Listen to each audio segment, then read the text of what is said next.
Okay, what is literary theory? Theory का मतलब, हाँ, एक प्रकार का प्रॉपर टर्म। ठीक है, चलो। The capacity to generalise about phenomena and to develop concept that form the basis for interpretation and analysis. In this stance, for a literary text. देखो, कहना चाह रहा, द कैपेसिटी टू जनरलाइज, उस क्षमता को, उस क्षमता का सामान्यीकरण, अबाउट फिनोमिना, फिनोमिना मतलब होता है माहौल, and to the develop concept that form the basis for interpretation and analysis. मतलब किसी भी दिए गए टेक्स्ट को, किसी भी दिए गए टेक्स्ट को उसका इंटरप्रिटेशन और उसका एनालिसिस, इन चीजों का एक कॉन्सेप्ट होना, है ना, कॉन्सेप्ट होना, हाँ, वो कहलाता है लिटरेरी। बिल्कुल सरल शब्दों में समझो, ये तो था साफ देकर, कुछ लिखा है, उसका कुछ सिद्धांतों के तहत मतलब होता है। ठीक है, अच्छा, हम जैसे यही माने, है ना।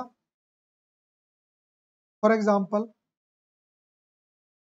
मनीषा, ये दो शब्दों से बना है।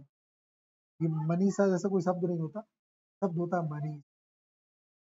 मनीष मतलब मन का जो ईश है, जो अपने मन का ईश्वर, और उसी का फीमेल वर्जन। ठीक, तो एक शब्द था, उसका लिटरेरी कॉन्टेक्स्ट था, है ना, कि मन की देवी। ठीक है, तो ये हो गया उसका लिटरेरी टेक्स्ट। ठीक है, तो ये थ्योरी है उसकी कि what is the meaning of. ठीक है, ऐसे ही अपन भानु का भी लगा सकते concept. Okay, then you are going to study 8 paradigm. Paradigm का अपन ने मीनिंग क्या देखा था यार?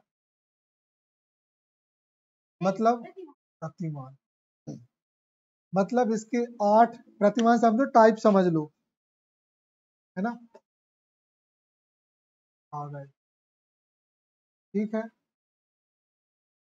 हाँ, ये तो आ गया। साइको एनालिटिकल थ्योरी, है ना, फिर मार्क्सिस्ट, फिर फेमिनिज्म लिटरेरी थ्योरी। तो ये थ्योरी में हम, आई थिंक हमें लगता है कि most of the chapter we were going to complete. ठीक, ओके, आगे बढ़े। यस, तो सबसे पहला आता है फॉर्मेलिज्म। आगे बढ़े, नाम देख लें पहले तो, ताकि कुछ अनुभव हो।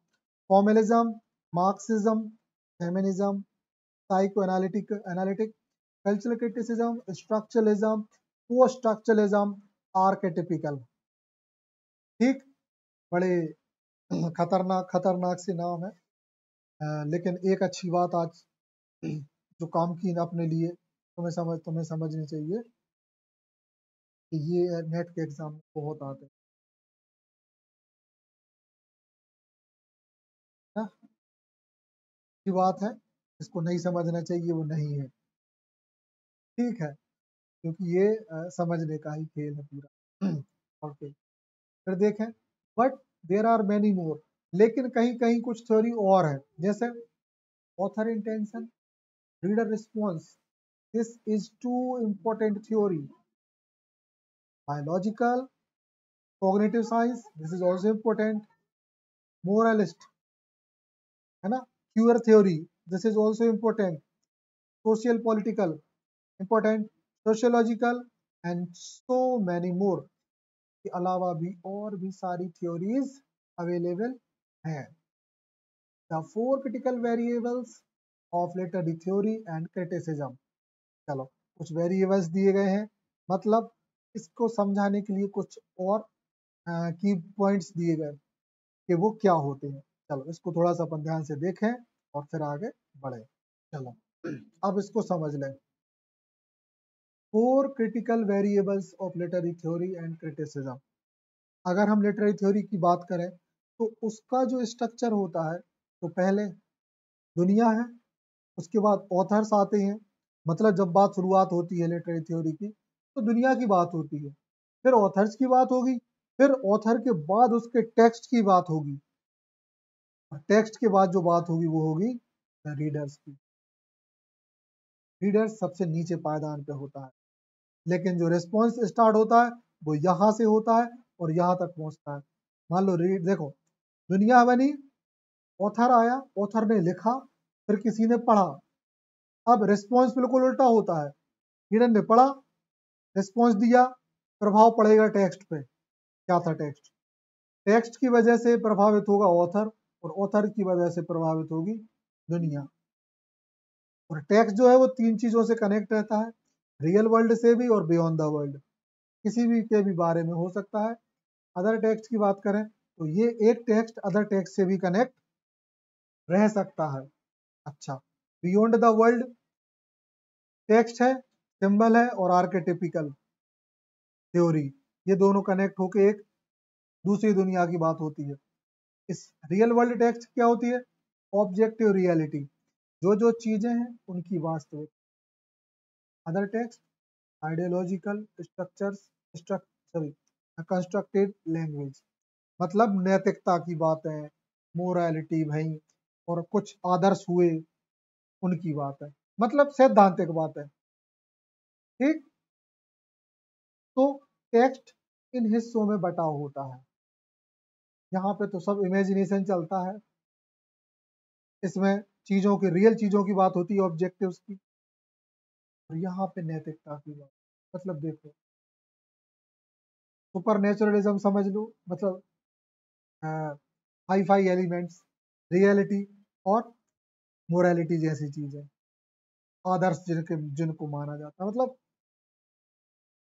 प्रतीकात्मक समझ लो, है ना, आइडियोलॉजिकल। ठीक, अब थोड़ा सा डिटेल एक्सप्लेनेशन है किन चीजों का, इनका देखें।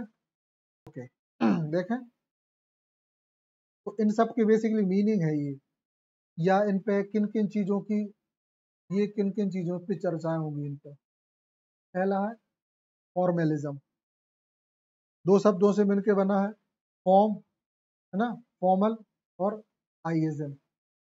फॉर्मेलिज्म मतलब क्या होता है? जिसमें किसी के भी फॉर्म की बात होती है, के ढांचे की।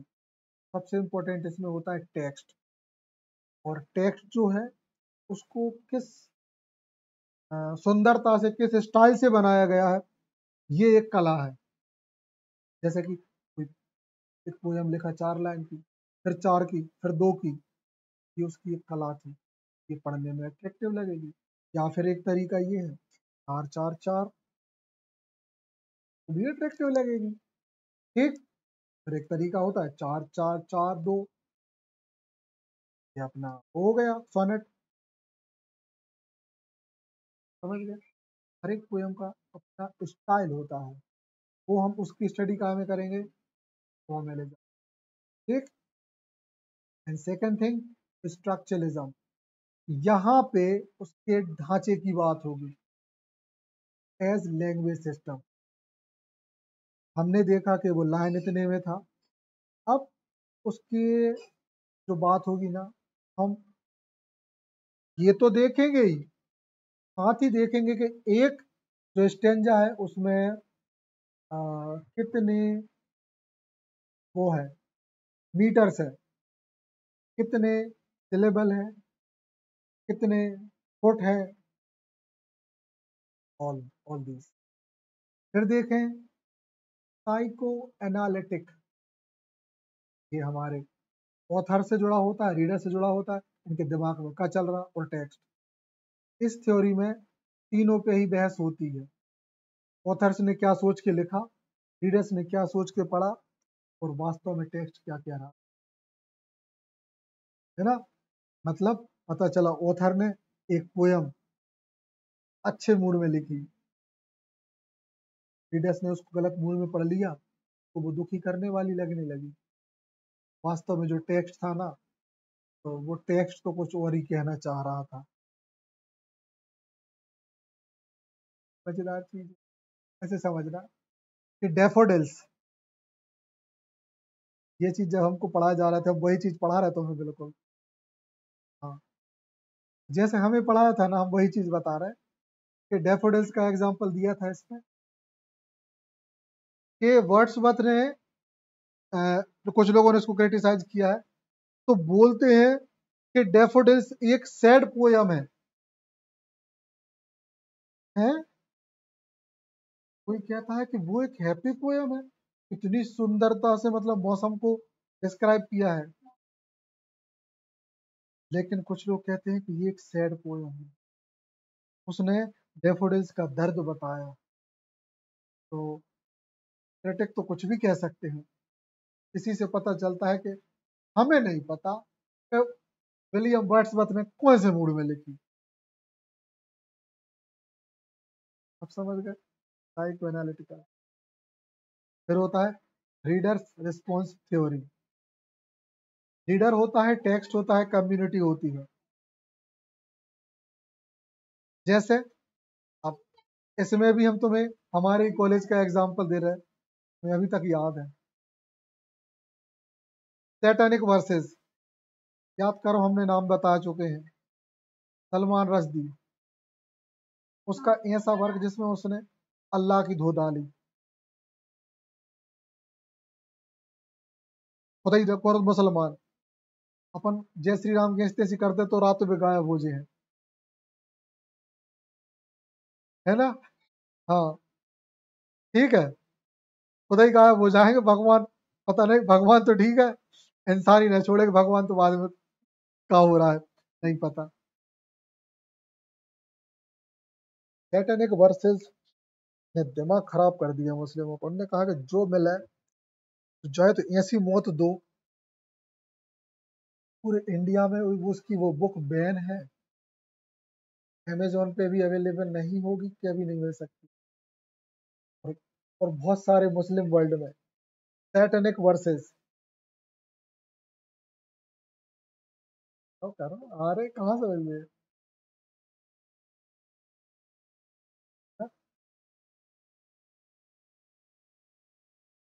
सुपर नेचुरलिज्म नहीं, सर में यार अच्छी है, क्या है उसका नाम। हाँ, नहीं,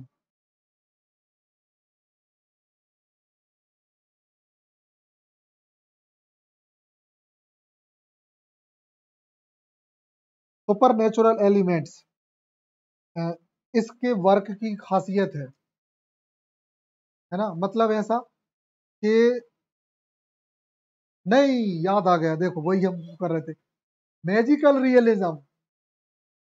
मैजिकल रियलिज्म याद आ गया। तो मैजिकल रियलिज्म मतलब मैजिक भी होगा और रियलिटी भी होगी। तो इंदिरा गांधी के समय पे जो इमरजेंसी लगी थी, उससे कुछ उठाया, इंदिरा गांधी से उठाया। मतलब ये कहानी तुम सुनना बस, तुम कहोगे सर मजा आ गया। हाँ, कहानी बस सुनना, मिडनाइट चिल्ड्रन। तुम सोचोगे कि रियल था क्या ये, क्योंकि उसमें आजादी की बात है, और फिर कहोगी "हैं, ऐसे कैसे हो सका, आजादी को सीन तो ठीक है, ये मोड़ी मोड़ा ऐसे, हैं, ऐसे कहा है, जान आजादी में जी जादू जादू टोना कहा घुसेड़ दो। तुम तो तब देखना मजा आएगा। ठीक है, तो हम रीडर रिस्पॉन्स थ्योरी में इसको एग्जांपल को इसलिए ले रहे हैं कि उसके सैटेनिक वर्सेस को, तो रीडर रिस्पॉन्स थ्योरी जो है, उसमें रीडर, टेक्स्ट और समाज, तो इनके जो वर्क था ना, क्या नाम इनका, आपने सलमान रश्दी का, तो समाज ने इसको रिजेक्ट किया, है ना, रीडर्स ने, समाज ने उसको बहिष्कार कर दिया, है ना। तो रीडर्स का रिस्पॉन्स ही इसमें मायने रखता है कि वो क्या जवाब दे रहे हैं। उनने कहा ओके, तो उन्होंने कहा वर्क ओके, उन्होंने कहा रिजेक्ट, तो वर्क रिजेक्ट, है ना। जब भैया के वर्क है तो इनकी तो नेगेटिव पब्लिसिटी हुई थी, है ना। बच गया कि कैसे जिंदा बच गया, इतने घलते नहीं तो इनको। देखो, जैसे ही बुक में हत्या का मसला है, तो न्यूज़पेपर्स में आता है, लोग घरों पे पत्थर फेंकते हैं, भैया ने समझ ली का माहौल बिगाड़ा, भाग लिए तुरंत। जल्दी जल्दी एयरपोर्ट पहुंचे, पुलिस से सिक्योरिटी मांग ली। और लंदन में तो फिर कोई की हिम्मत नहीं कि कोई छू ले। देख लो, चंदू है। Arundhati Roy also a important figure in India, the God of small things, God of small things. बहुत कुछ जिक्र किया। ये एमए वाले हैं, हैवी हैवी हैवी ड्राइवर हैं ये लोग। अभी भी अरुंधति राय को लेके सोशल मीडिया पे बहुत गाली गलौज हो रही।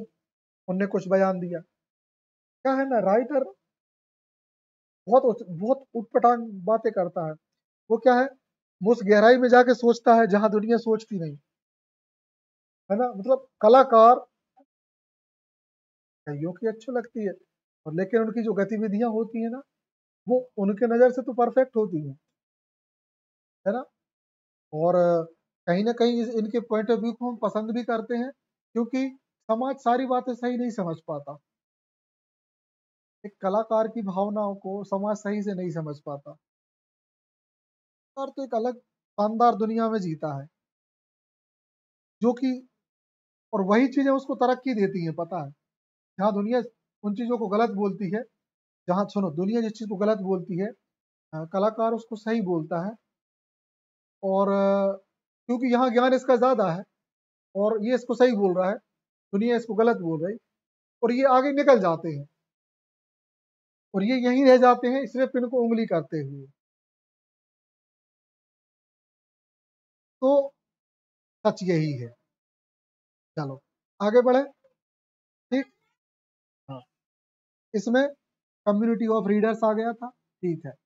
फिर और अगली चीज देखें, शेयर्ड वैल्यू कितना साझा किया गया। तो अपने रश्दी भैया की तो उनने इतना साझा किया कि हर स्टेट में उनको लोग मारने के लिए पीछे पड़े। क्या ही होगी बेचारे की हाल। मगर खुद तो यहाँ से लंदन चला गया, इंडिया में अपना, हाँ, अभी भी वही है, इंडिया में है। क्योंकि इंडियन गवर्नमेंट ने बैन नहीं किया, उसको बैन किया है लोगों ने। लोग कहते हैं कि तुम दिख जाओ। हालांकि बुक को सरकार ने, मुस्लिम वर्ल्ड ने बैन किया, और एक नहीं, पूरे मुस्लिम देशों ने विरोध किया उसका। है, वो तो बड़ा फिगर बन गया। तो एक टर्म यूज होती है कि वो काय में रह रहा है वहां पे, एजलम है कि एप्सलम, ऐसा कुछ उसमें रहा जाता है। तो उस सुविधा के तहत वो वहां लंदन में है, और वहां उसे कोई असाइलम, असाइलम में रह रहा है वो टर्म है। मतलब यदि किसी व्यक्ति को अपने ही देश में जान का खतरा हो, तो वह लंदन में शरण ले सकता है, तो उसको वहां की नागरिकता मिल जाती है।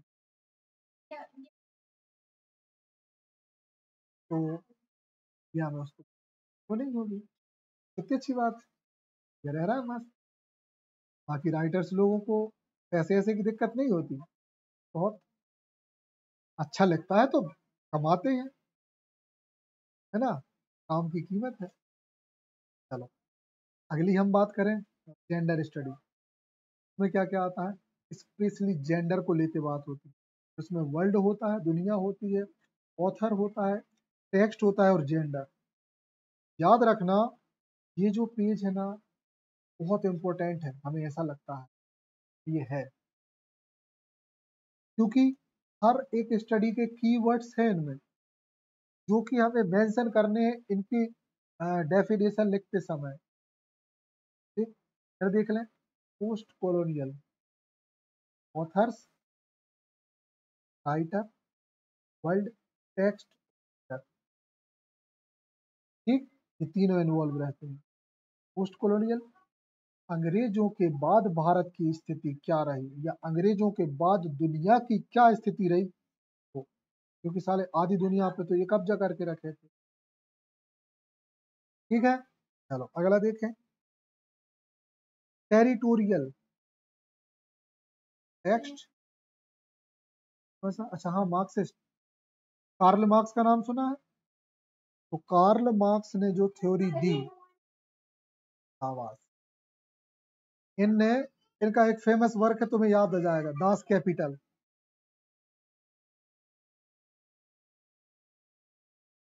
बेसिकली मार्क्स वो व्यक्ति थे जिन्होंने पूंजीवाद, कैपिटलिज्म का विरोध किया। आरवी में पढ़ा है अपन। तो इनने पूंजीवाद का विरोध किया। ये इस बात का सपोर्ट करते थे कि जो पूंजीवाद का विरोध किया और साम्यवाद को सपोर्ट किया। थ्योरी, हाँ, कैपिटलिज्म, वो क्या बोलते हैं, उन्हीं के नाम पे तो ये थ्योरीज हैं। मार्क्सिज्म, मार्क्सिस्ट लोग हैं, मार्क्सिज्म थ्योरी है। कार्ल मार्क्स, मार्क्स ने जो कहा, इसलिए कहते हैं कि मार्क्स को चाइना में लोगों ने सपोर्ट किया, रसिया में, क्योंकि वो कहता था संसाधनों पे किसी का स्थायी हक नहीं है, संसाधन प्रकृति की देन है, हर इंसान का उस पर बराबर हक। ये पता है कौन के अपन के, तुमने कहा कि ठीक, यही बात किसी जिसके पास 2000-3000 एकड़ जमीन है के सामने उससे पूछो, पता क्या कहेगा? हाँ सर, गलत। हाँ, वही तो वही कहानी है, समझ गए? तो मार्क्सिस्ट थ्योरी कहती है। और जितने भी पूंजीवादी पैसे वाले लोग हैं, उस कार्ल मार्क्स को घंटा पसंद नहीं करते। अंबानी अडानी का सबसे बड़ा शत्रु, ये सिर्फ फेवरेट है किनका, जिनके पास जेब निकाल दो तो कच्छू नहीं। ठीक है, अब हमारे पास आते हैं नीचे, टेरिटोरियल, है ना, ये टेरिटोरियल एक स्टडी है जिसमें टेक्स्ट, रीडर, ऑथर, वर्ल्ड, इसमें भी तीनों चारों चीजें शामिल होती हैं।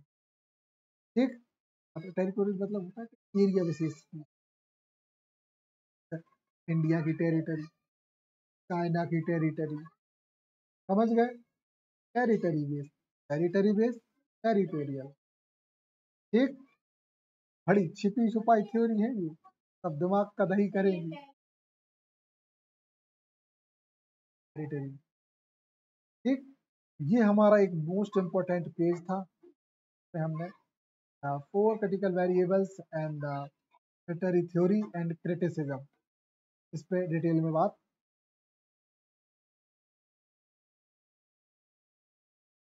भयंकर है इसमें, तो बच्चा अब ये, चलो अब इसको अपन देखते हैं बढ़िया से कल। अपन अकेले हैं तो अपन अच्छे धकाधक लगे हैं, बिल्कुल कंटिन्यूअसली लोड पे, हैवी लोड पे गाड़ी को। परसों हम लगाएंगे, अपन करते हैं कोशिश, ठीक है, जैसा कुछ पॉसिबल होगा। घर पे रहे आ गए, बस अपना साथ बना है, बड़ा मजा।